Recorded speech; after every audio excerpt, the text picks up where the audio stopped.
Chegou mais um programa Força de Deus, esperamos a semana toda por isso e eu tenho certeza que muita gente espera este momento, espera este programa, porque sabe que aqui é um lugar de muito aprendizado, de muita meditação da Palavra de Deus. Seja muito bem-vindo, você e toda a sua família. Você que nos escuta pela TV Século XXI, você que nos escuta, nos assiste pelo canal do YouTube Frei Gilson Barra Som do Monte, Dom José Francisco Falcão, sejam bem-vindos. É uma alegria estar aqui com você.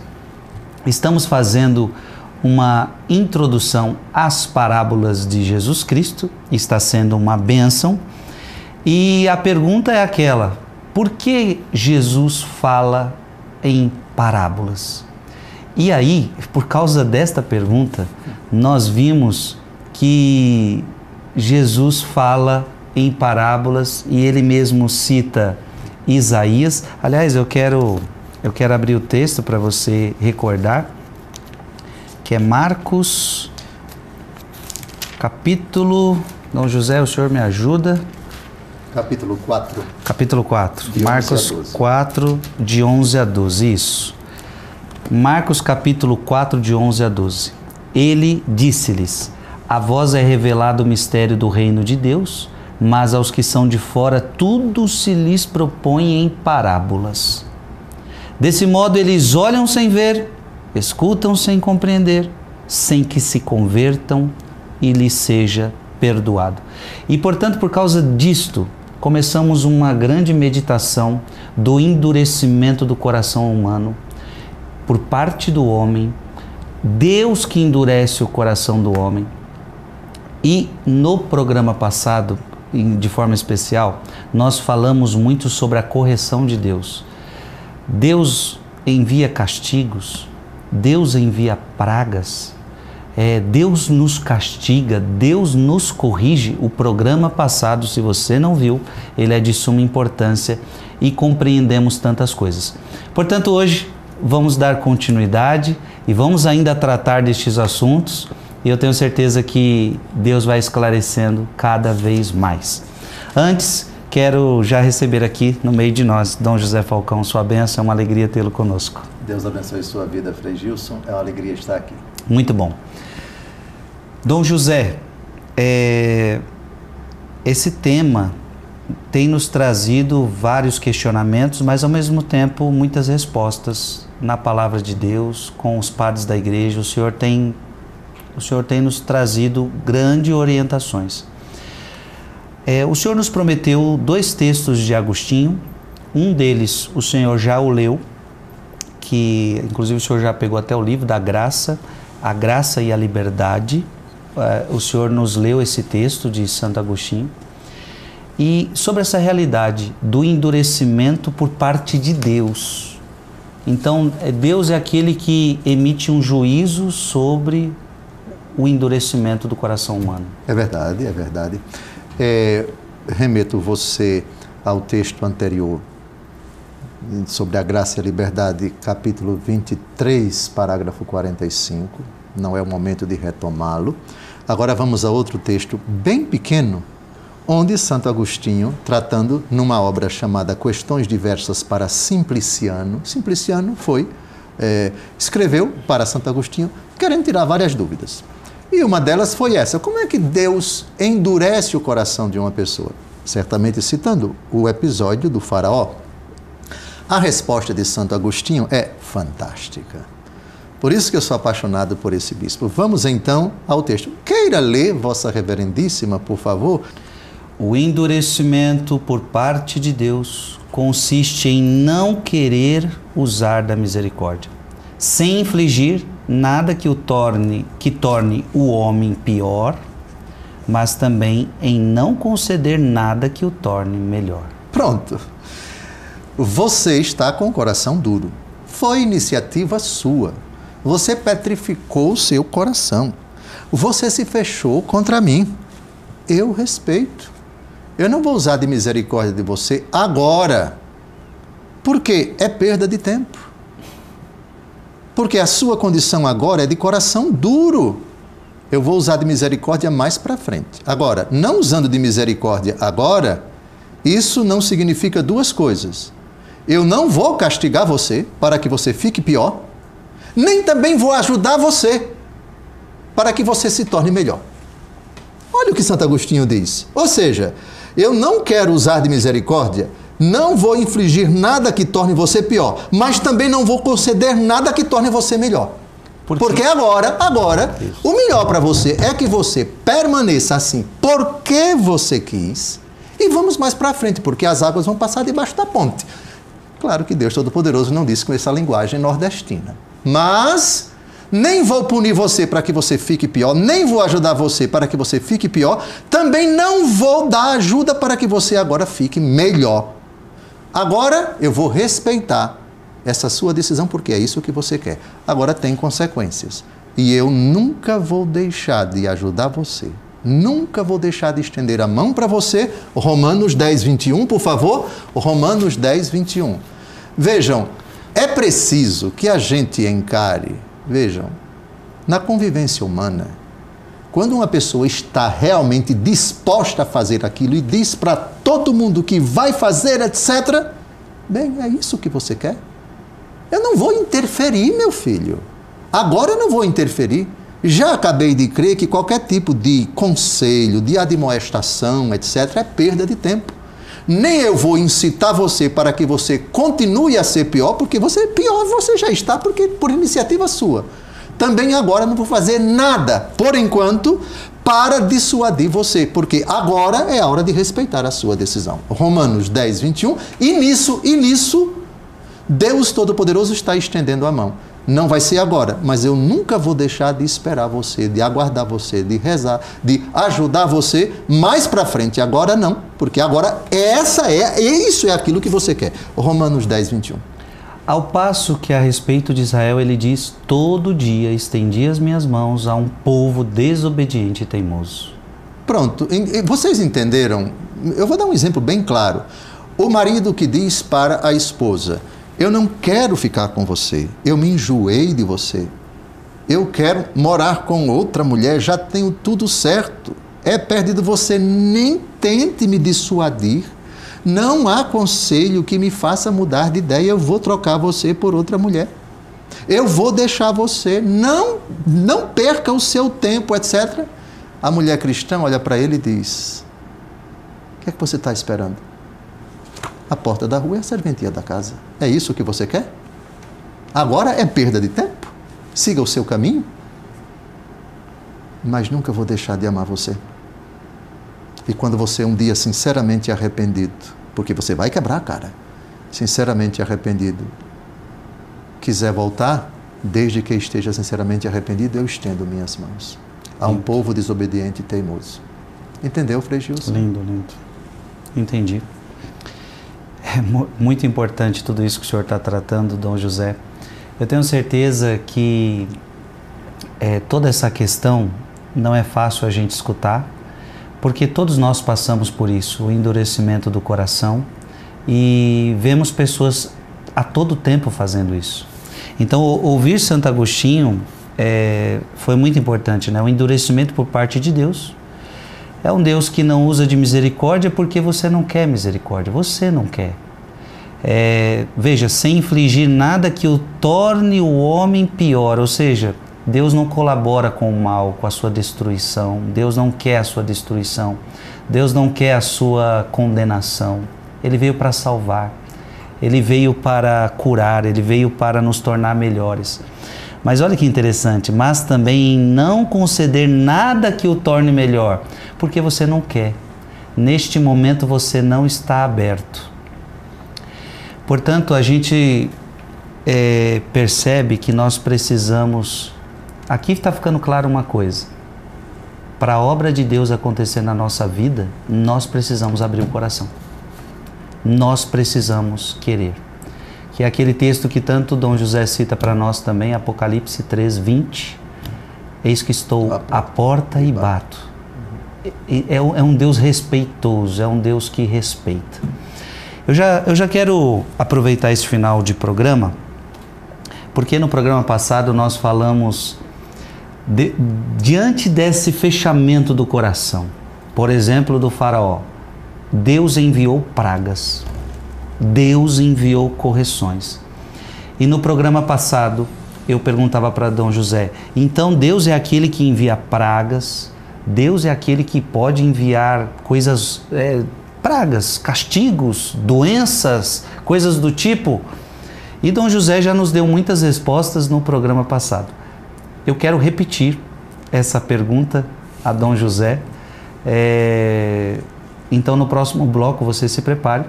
Aliás, Dom José, no livro do Apocalipse, fala-se dos cavaleiros. Os cavaleiros do Apocalipse que trazem pragas, que trazem doenças. Então, essa será a minha próxima pergunta ao Senhor. O que isso tem a ver, se é Deus que envia essas pragas, essas doenças. Então, você não vai sair daí. Um breve intervalo e nós já retornamos.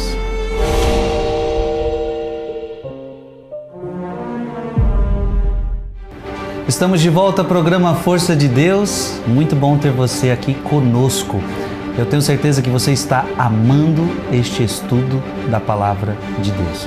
No bloco anterior, eu suscitei a pergunta dos cavaleiros do Apocalipse, que trazem pragas, que trazem doenças. Então eu gostaria que você agora pegasse a sua Bíblia e, Dom José, nos explique essa realidade. A pergunta ainda continua. Deus manda pragas, Deus manda castigos, Deus manda doenças. Deus é Deus. Deus é onipotente. Deus, nos seus planos, nos seus desígnios insondáveis. São Paulo, no final do capítulo 11 da carta aos Romanos, diz: quem pode compreender o pensamento do Senhor? Sim. A onipotência de Deus também se aplica a castigos, também se aplica a provações, também se aplica a correções. De novo, Hebreus capítulo 12, versículos de 5 a 8. Estais esquecidos da palavra de animação que vos é dirigida como a filhos? Filho meu, não desprezes a correção do Senhor. Não desanimes quando repreendido por Ele, pois o Senhor corrige a quem ama e castiga todo aquele que reconhece por seu filho. Estais sendo provados para a vossa correção, é Deus que vos trata como filhos. Ora, qual é o filho a quem seu pai não corrige? Mas se permanecesseis sem a correção que é comum a todos, seríeis bastardos e não filhos legítimos. Essa educação é paterna, veja o título aí no versículo 5 da carta aos Hebreus, é a expressão da paternidade, do carinho, do amor de Deus Todo-Poderoso. Ainda que, na hora em que estamos sendo castigados, versículo 11, por favor, versículo 11. É verdade que toda correção parece, de momento, antes motivo de pesar que de alegria. Mais tarde, porém, granjeia aos que por ela se exercitaram o melhor fruto de justiça e de paz. Ninguém gosta de ser castigado. Na hora, eu chorava quando a mamãe me punia, me castigava. Benção, mãe, acho que a senhora está me assistindo. Obrigado, mãe, pelos castigos. Na hora eu não entendi. Hoje eu entendo. Hoje eu, bispo da Igreja Católica, hoje eu entendo os castigos que a senhora me deu na minha infância e adolescência. O mesmo se aplica a toda criatura humana. Na hora você não entende. Sim. E talvez nem nesta vida você entenda direito, porque Deus mandou aquela provação, aquele castigo, aquela privação. E você chorou, feito um amargurado, etc. Ele tratou você como filho. Ele não deu a você o que você queria, o que você tanto gostava, porque aquilo talvez prejudicaria você. Talvez aquilo redundaria numa condenação para você. Voltando agora à questão do livro do Apocalipse, aqui nós temos uma realidade em escala mundial. Eu tenho no meu canal do YouTube um estudo versículo por versículo do livro do Apocalipse. Está tudo lá e é de graça. Tudo meu é de graça, não tem nada, eu não cobro não. com os padres da igreja, a gente vendo versículo por versículo. Remeto você a um estudo mais particularizado do Apocalipse de São João. No capítulo 6, vamos ler esse capítulo, é o capítulo dos 4 cavaleiros. O primeiro cavaleiro é um cavalo branco.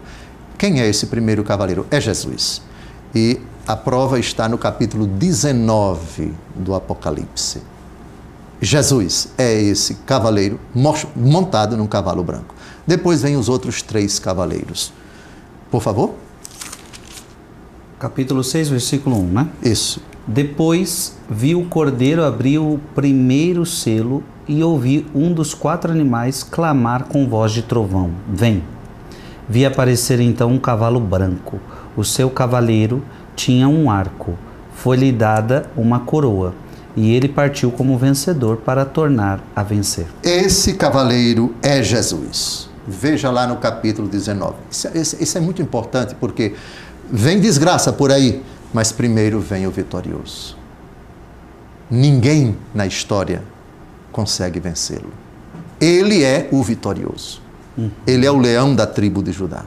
Pronto. A história se abre com tudo aquilo que ela tem de desgraça, de aflição, de dores, de guerras, de provações, etc., se abre com aquele que, digamos assim, já irrompe na história, o vitorioso. Ele é o vitorioso. Ele é o alfa e o ômega. Ele é o princípio e o fim, diz o livro do Apocalipse. Então, os 4 cavaleiros não podem, eles todos, assustar. Só assustam os outros 3. Jesus não veio para assustar. Jesus veio para alegrar. Jesus veio para trazer a vitória. Continue. Quando abriu o segundo selo, ouviu o segundo animal clamar: vem! Partiu então outro cavalo vermelho. A quem o montava foi dado tirar a paz da terra, de modo que os homens se matassem uns aos outros, e foi-lhe dada uma grande espada. É importante que a gente aqui não culpe Deus Todo-Poderoso como autor das guerras, as guerras entre pessoas, as guerras em sociedades, as guerras civis, as guerras entre países. Isso é coisa de seres humanos. E Deus os criou com a capacidade de decidir. As guerras que afligem a humanidade, atenção, elas têm causas bem humanas. E Deus as permite. Permite. Continue. Quando abriu o terceiro selo, ouvi o terceiro animal clamar: vem! E vi aparecer um cavalo preto. Seu cavaleiro tinha uma balança na mão. Ouvi então como que uma voz clamar no meio dos 4 animais: uma medida de trigo por 1 denário e 3 medidas de cevada por 1 denário, mas não danifiques o azeite e o vinho. Deus Todo-Poderoso não é o responsável pela fome em tantos países, pela privação de alimentos, pela privação de dignidade.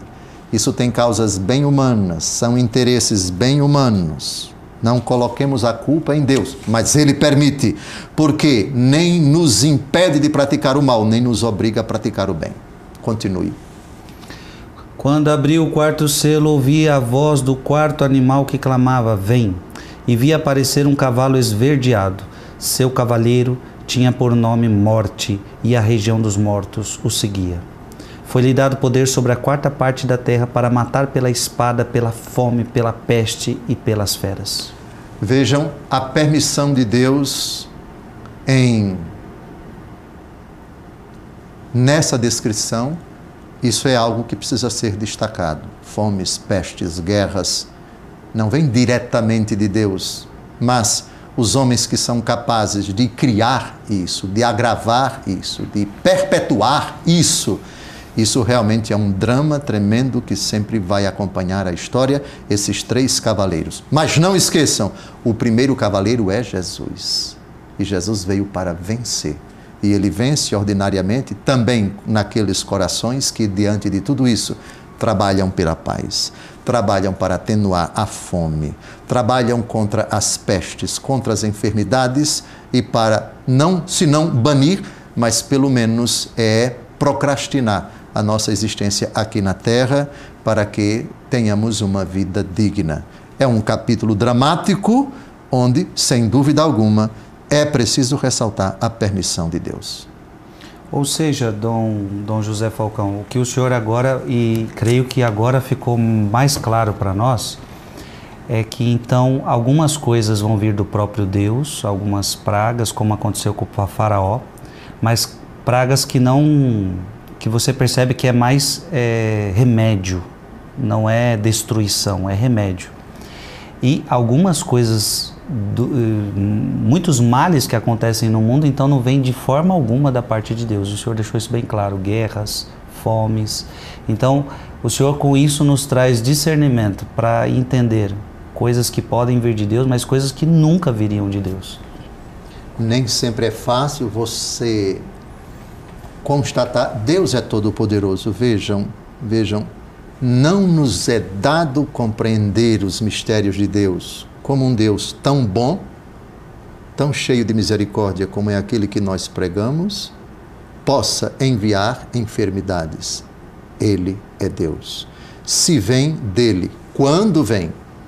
Mas eu repito, eu insisto, cada enfermidade, cada tragédia tem uma história. Sim. E uma história com seus causadores, com seus atores, com seus protagonistas, com seus coadjuvantes, com os seus interagentes.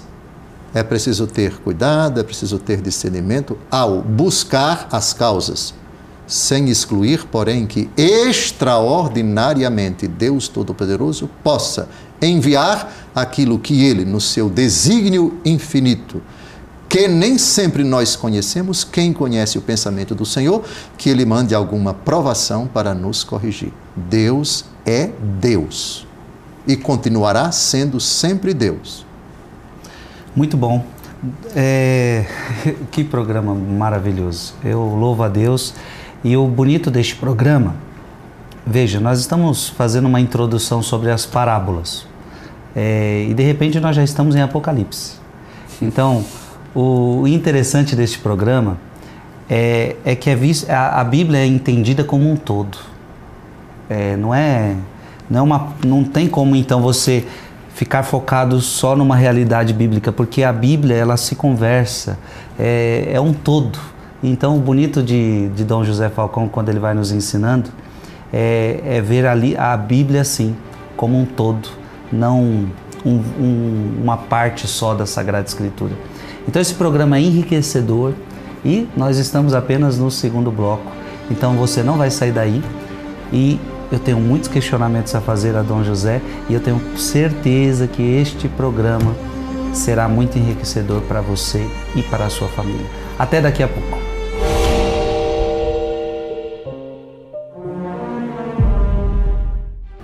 É uma alegria estar com você e com toda a sua família neste programa Força de Deus.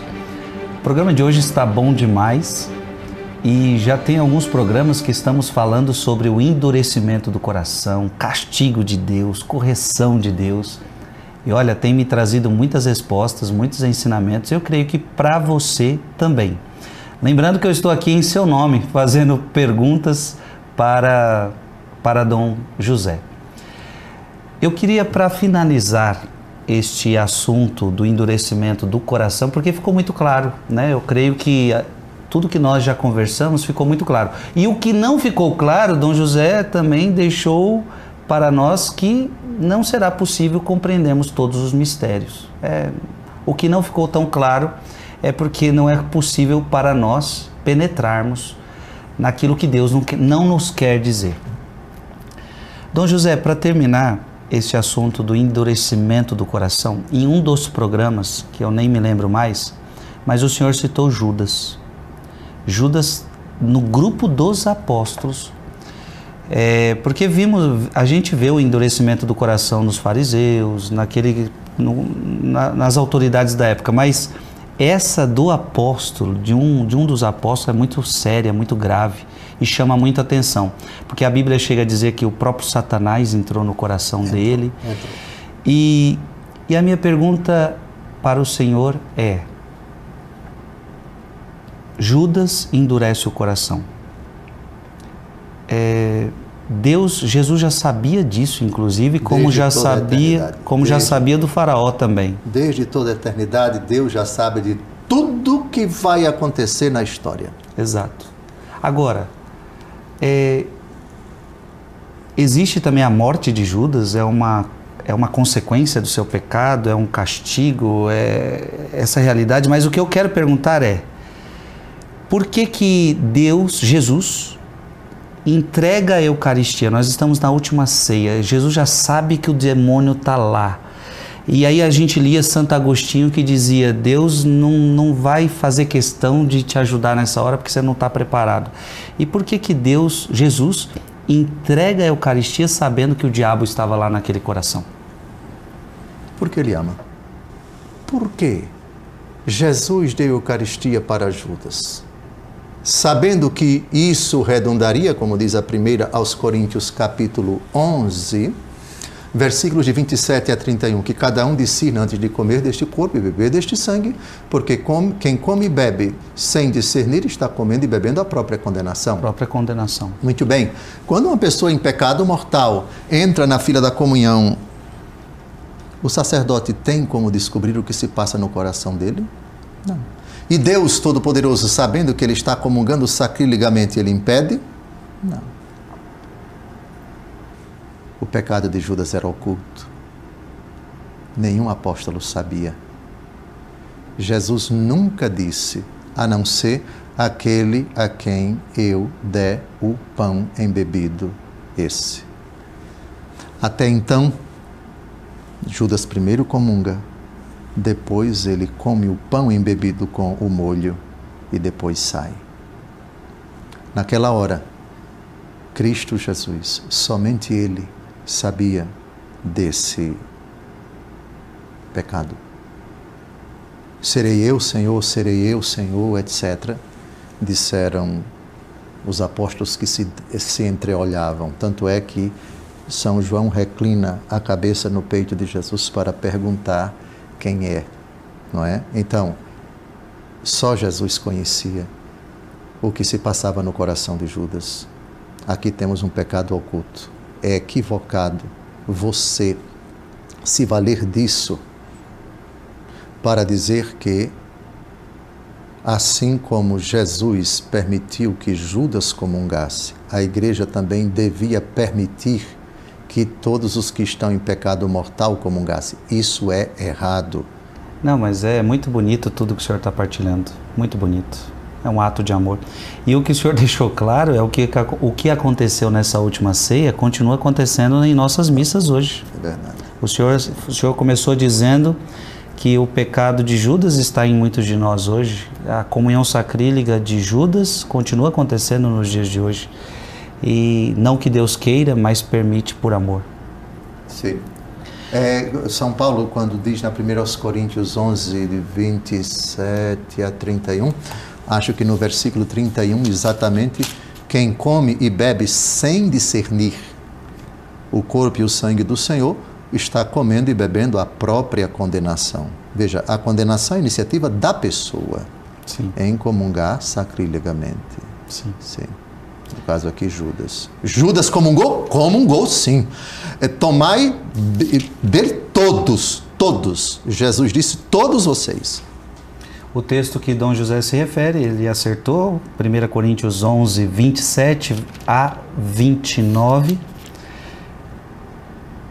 Portanto, todo aquele que comer o pão ou beber o cálice do Senhor indignamente será culpável do corpo e do sangue do Senhor.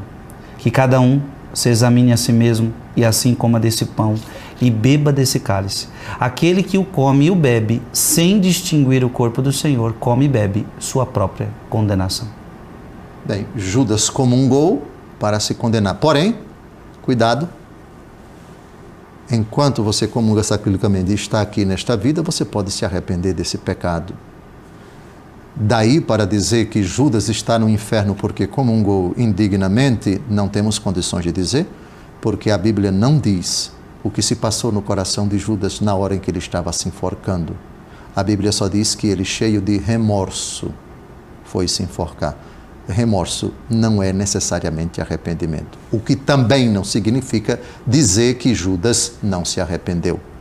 Se Judas se arrependeu sinceramente no último ato consciente da sua vida, obviamente que vale para ele o que Jesus disse para o ladrão que se arrependeu: hoje estarás comigo no paraíso. Mas a Bíblia silencia, a igreja nunca se pronunciou, essa possibilidade sempre existirá para qualquer pecador.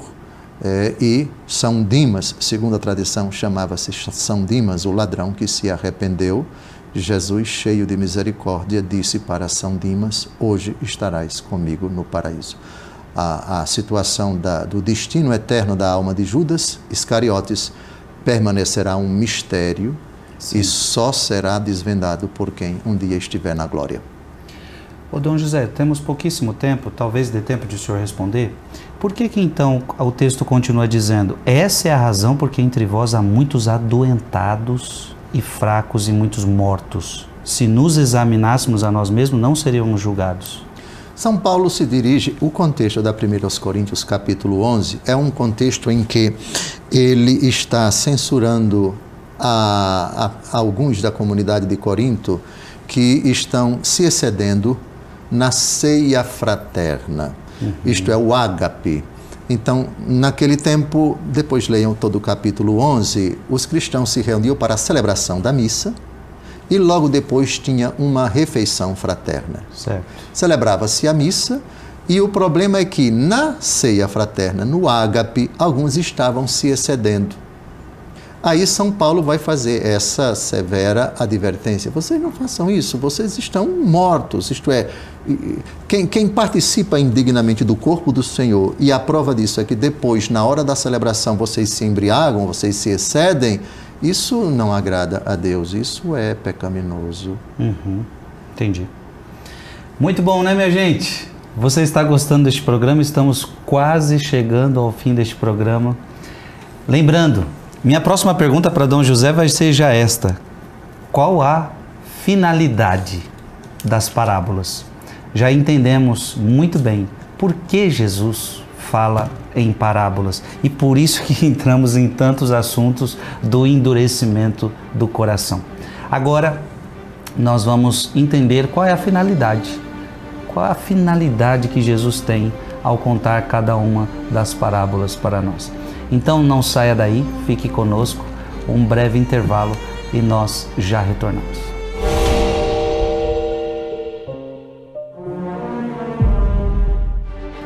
Estamos de volta ao programa Força de Deus, nosso último bloco. É uma alegria ter você aqui conosco. Lembrando, minha gente, importante, compartilhe este programa com mais pessoas. Você tem o acesso no canal do YouTube, no meu canal do YouTube, no canal do YouTube de Dom José Francisco Falcão. Então você compartilha, você divulga. Este é um programa que vale a pena compartilhar sem medo para todas as pessoas. Um programa muito sério, muito profundo sobre a Sagrada Escritura. Eu estou realizando um sonho de ter um programa de tanta profundidade com a Palavra de Deus, onde nós podemos perguntar o que nós quisermos. O Dom José sempre me diz isso: Frei, a gente tem um esboço aqui, mas fique à vontade para perguntar o que quiser. Então isso é maravilhoso. Porque você imagina, se eu também tivesse que ficar aqui só posso perguntar isso, aí vem uma dúvida, não pode perguntar? Não, Dom José diz: pergunte o que quiser. E esse o que quiser é como se ele estivesse dizendo para você, na sua casa. Pergunte o que você quiser. Como não é possível, eu repito sempre, estou aqui em seu nome, fazendo perguntas. Estamos fazendo uma introdução sobre as parábolas de Jesus Cristo. Por que Jesus fala em parábolas? Eu creio que esse assunto está encerrado por hora, porque falamos muito, meditamos muito, entendemos coisas muito profundas. Agora, eu quero fazer para Dom José esta pergunta: qual é a finalidade das parábolas? A finalidade das parábolas está sempre no começo de muitas parábolas. Eu não vou citar nenhuma agora, mas eu já vou dizer. Várias delas começam assim: o reino dos céus é como, o reino dos céus é semelhante, o reino dos céus é equiparado, ou a que compararemos o reino dos céus, etc. Já vimos que as parábolas são comparações. mas são comparações para ilustrar o reino dos céus, ou o reino de Deus.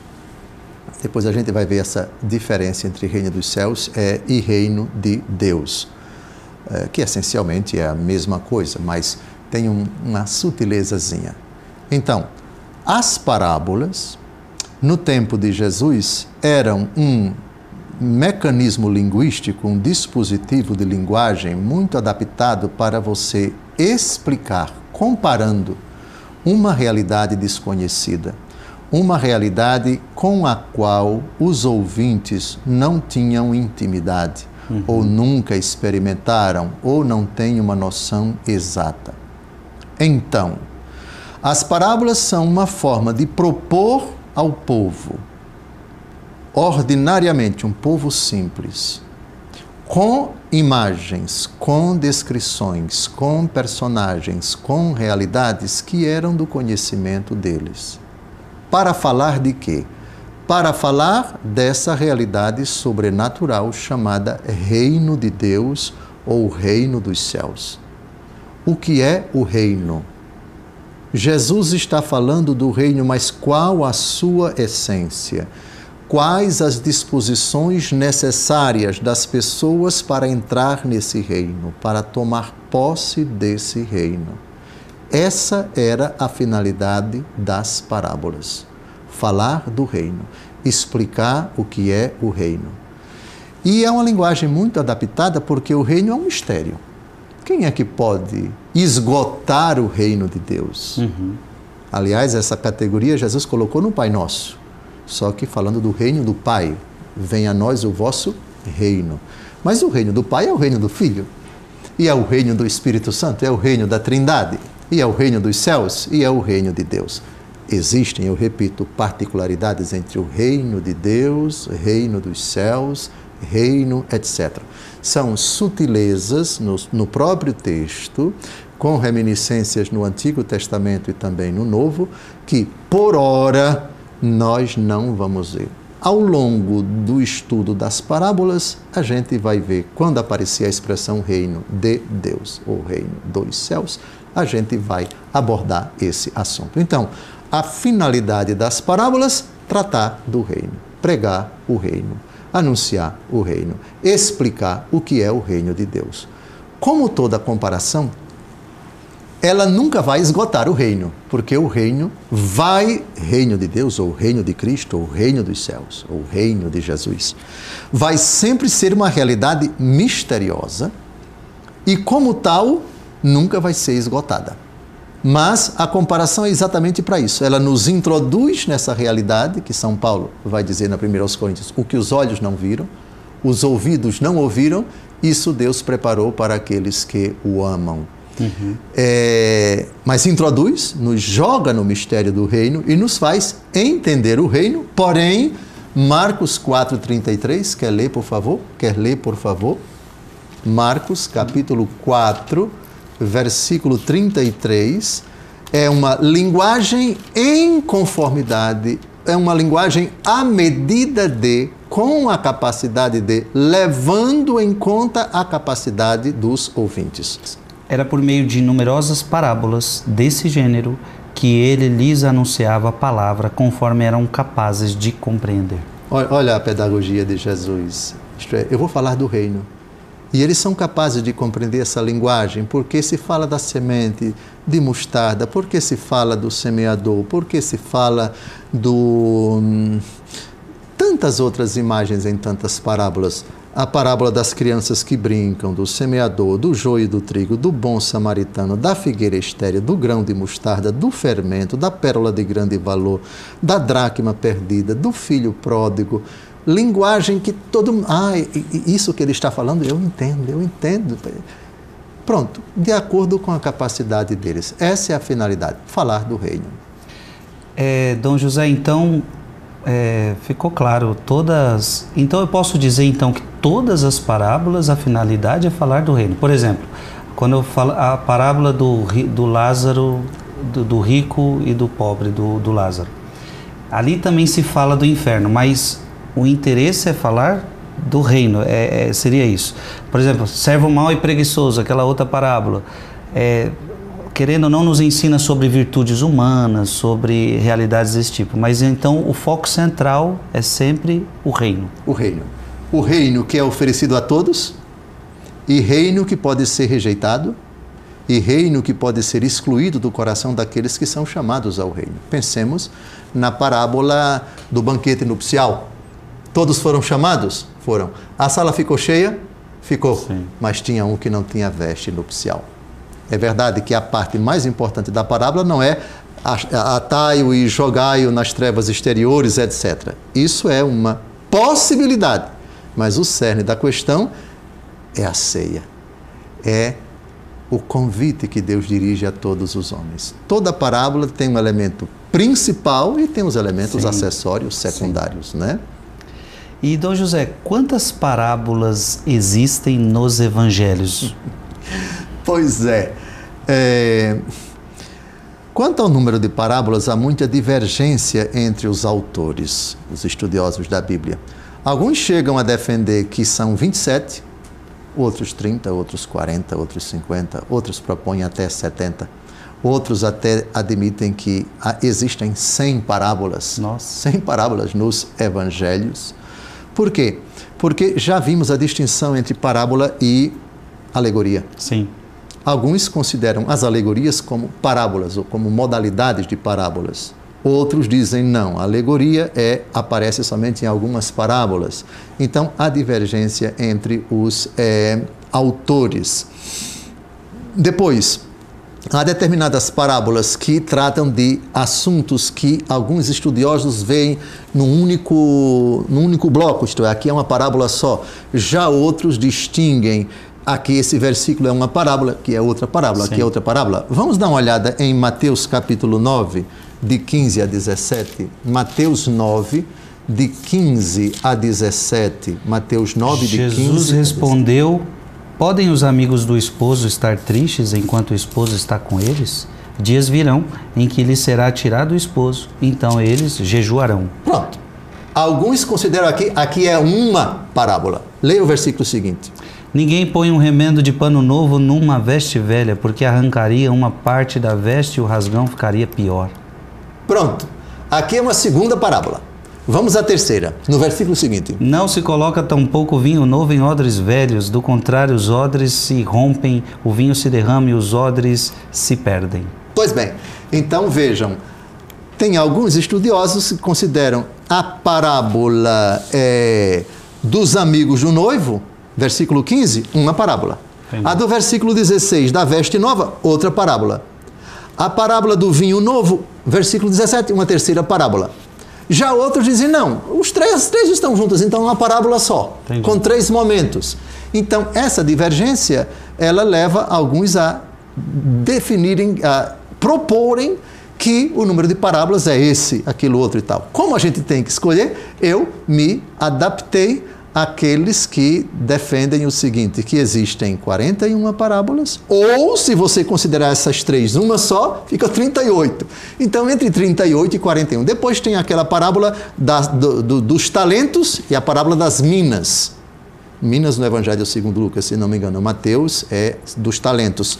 Então, elas são muito parecidas. Então, se você considerar que as duas são uma repetição, é uma só. Mas há quem considere que são duas. Então, em síntese, vou propor que o número seja 41 parábolas. Maravilha! Gente, está se aproximando. Então, em breve, nós estudaremos 41 parábolas. Estamos encerrando este programa. Foi uma alegria estar com você. Até a próxima semana, se Deus quiser. Abençoe-vos Deus Todo-Poderoso, Pai e Filho e Espírito Santo. Amém. Amém.